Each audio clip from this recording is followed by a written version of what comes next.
Good morning. Mhm.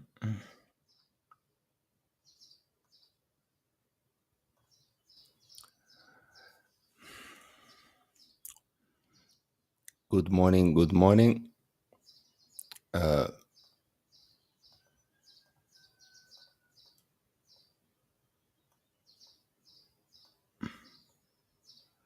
okay.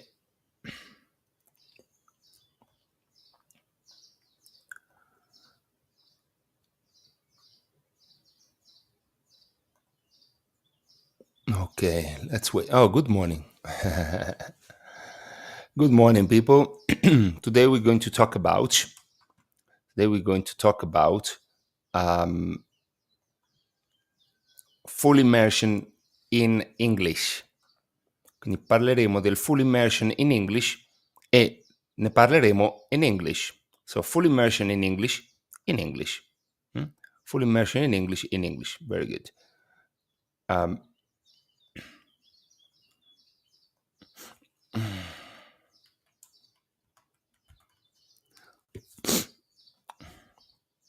un attimo che iniziamo. Just a few seconds. Ok, quindi oggi parleremo del full immersion in English, quindi racconterò un po' la storia del full immersion in English, quindi the true story of full immersion, la vera storia del full immersion, the true story of full immersion in English. Ok, siamo pronti? Okay, and 3, 2, 1. Welcome to this Inglese.vero podcast. Today we are going to talk about the true story of full immersion. Quindi parleremo della vera storia del full immersion, le implicazioni, gli aspetti positivi, the positive aspects, the negative aspects, and everything in between. So, full immersion, yes, or full immersion, no. What is your opinion? Do you think that the full immersion is the only way to learn English? Do you think full immersion is necessary to learn English? Do you think what do you think about full immersion? What do you think about it? Do you think it's useful? Do you think it's necessary? Do you think it's beneficial? Do you think it's okay? What do you think about full immersion? Well, of course, full immersion means a lot of things. Okay, so what is a full immersion thing? Is it I speak English from the beginning to the end of the lesson? So full immersion has a lot of definitions. So definitions. Let's see the different definitions of a full immersion. Definition number 1: it's speaking English all the time. No Italian. So if you never speak Italian, that's a full immersion. Yes, it is, but that's on just one aspect. Number 2, full immersion. It's a period in time where you study more. That's a possibility. So the most common you know what I want to do. So the most common way to do full immersion is just the full immersion, the typical full immersion with you go into the class and then the teacher speaks English all the time, and that's it. Okay, that's a full immersion. That's a full immersion. But that's the stereotypical full immersion, stereotypical full immersion, because that's not the only full immersion that exists. Actually, is the worst full immersion you can experience, because what are the problems with this full immersion approach?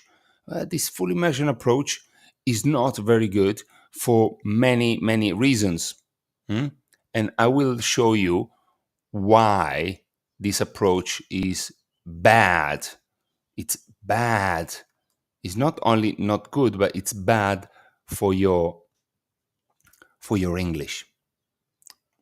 By the way, thank you very much for commenting. Please comment below the video, even if you're watching it recorded. Please say hello, say good morning in the comments. So the true story of full immersion, definition number 1, speaking English all the time in class. In class. That's the stereotypical full immersion approach, which is not what I think is the best approach for English. Is not.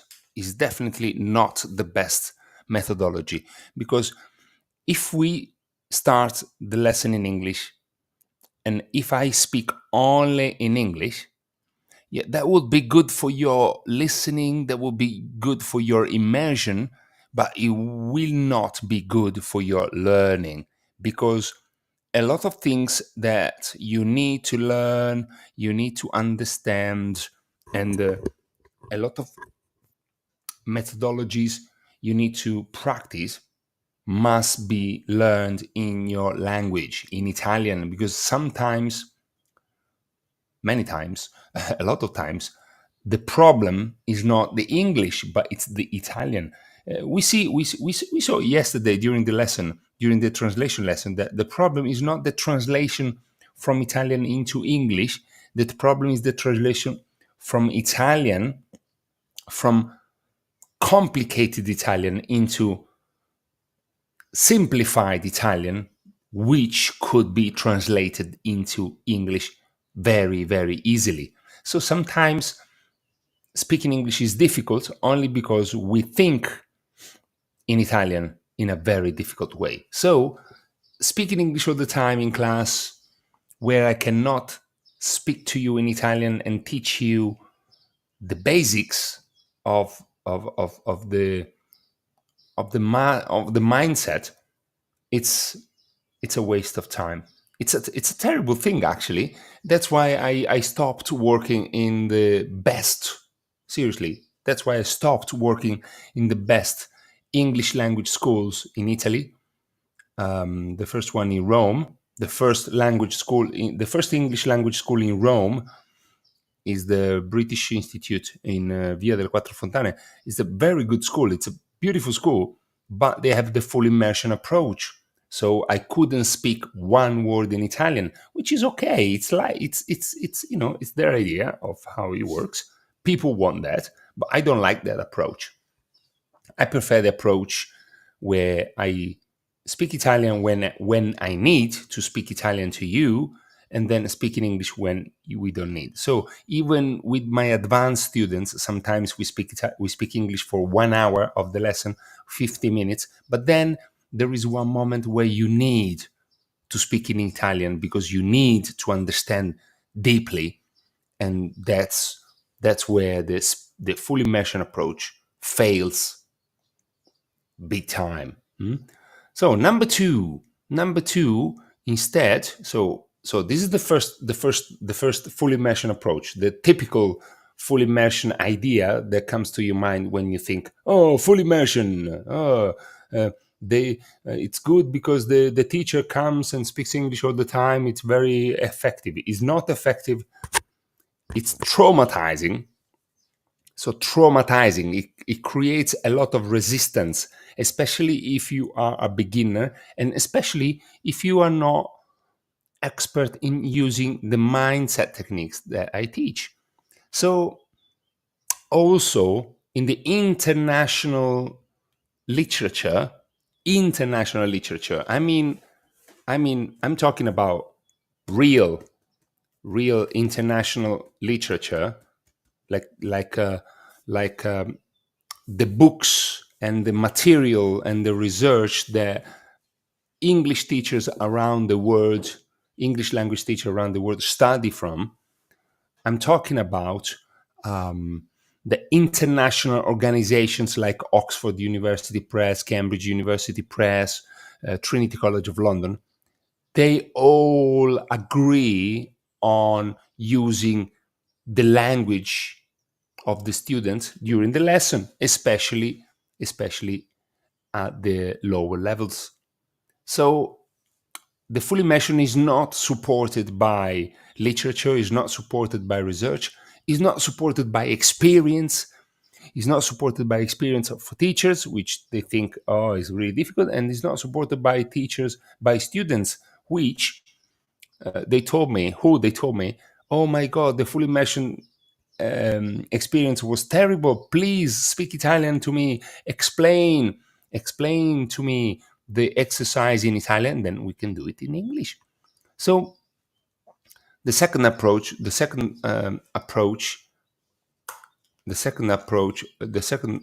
sorry, I'm repeating 3,000 times. So this is number 3. So the second approach, the number 2 full immersion, is explain in Italian and practice only in English. Okay, this is the explain in Italian and practice in English. That's what we do when we do the conversation.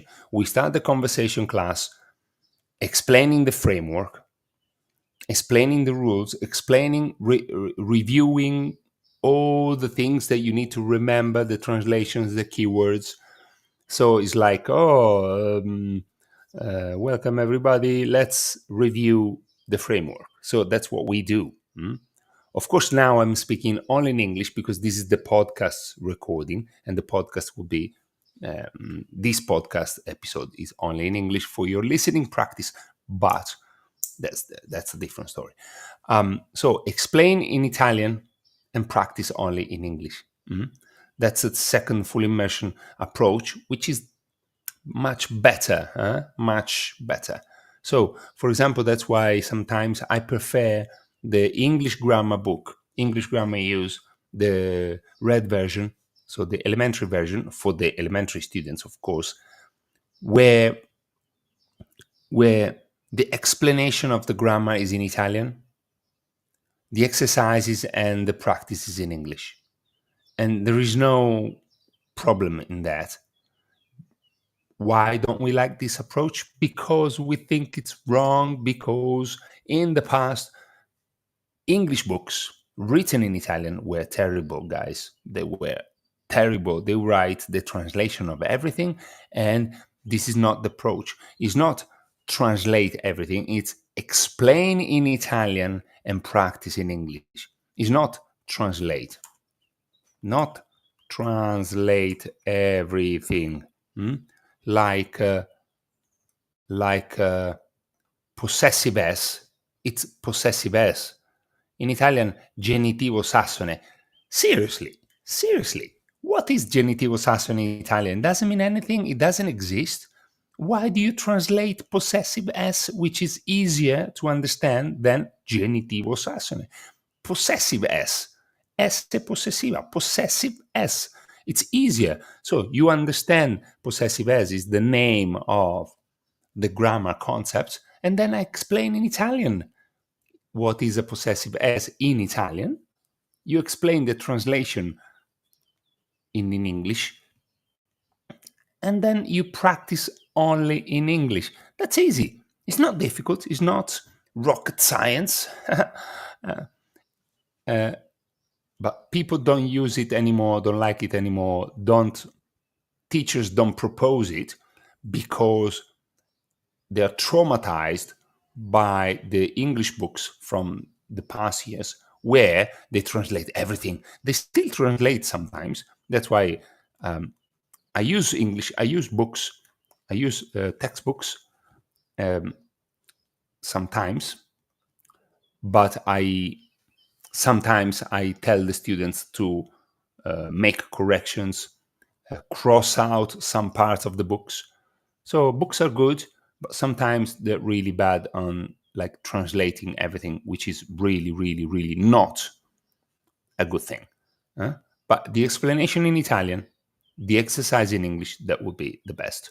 That's what my book will be when I finish it. My practice book, which I will release soon. Number three, full immersion approach, which is probably now the best time to start. Okay, so now you can start the number three approach. What is it? Okay, of course, if you can go on holiday to England, to the UK, that would be good. That would be the best full immersion for some time. Okay, the second part would be like a period in time where you study English. You study and practice English a lot. More or a lot.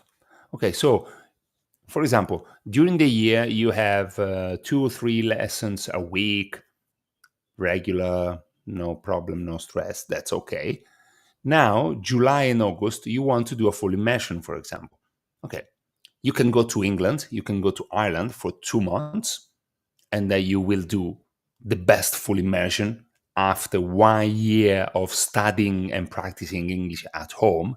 So it's not the method to learn English, it's the method to reinforce and give you a big opportunity to improve English in a short amount of time and get a lot of momentum, get a lot of energy, a lot of enthusiasm.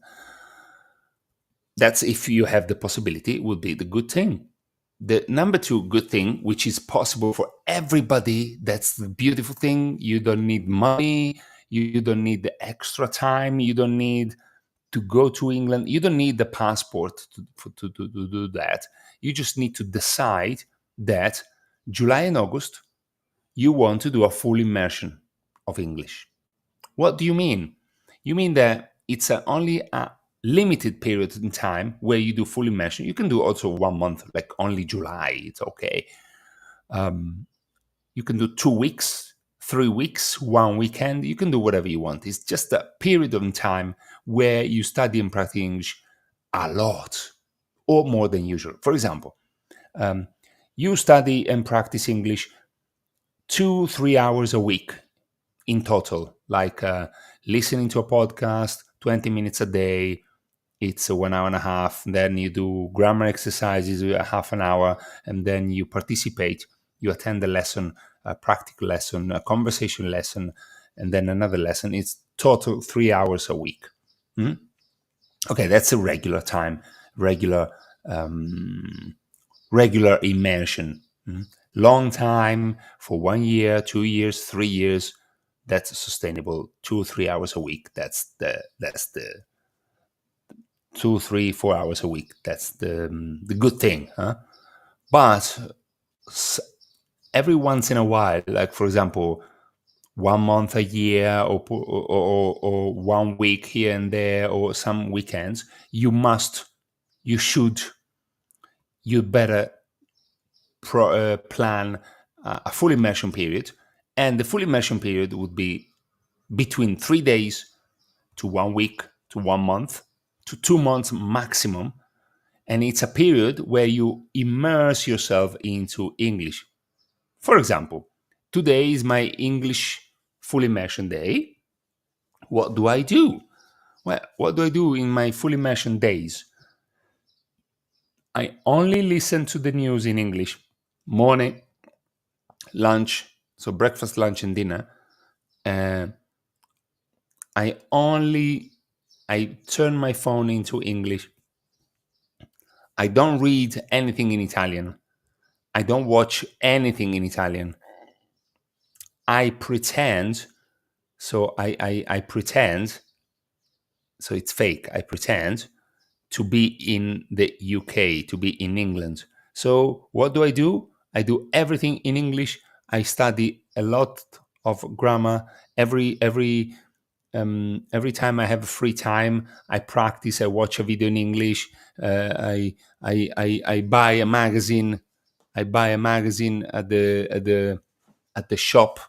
I buy an English magazine. Now you can go to the news agents. You can find an English magazine. So immersion for 1 week, 2 weeks, 3 weeks, where you study English more than the usual. You just increase. For example, if your regular studying hours are like 3 hours a week. Now you can do 5 hours a week, 6 hours a week, plus watch and listen to a lot of English. Do that for 1 week. You can start with 1 week, do that for 1 week, and you will see that the difference that this week will make into your progress is unimaginable. It's amazing. So this is the full immersion I like. This is the 2 full immersions I like. I will post the screenshot of this in the comments, I think. So you don't need to go to the community group. It's just a screenshot. And I hope you enjoyed this episode. And I will see you in another episode of the English podcast. And have a good day, my friends. Please comment, like, and share. Bye.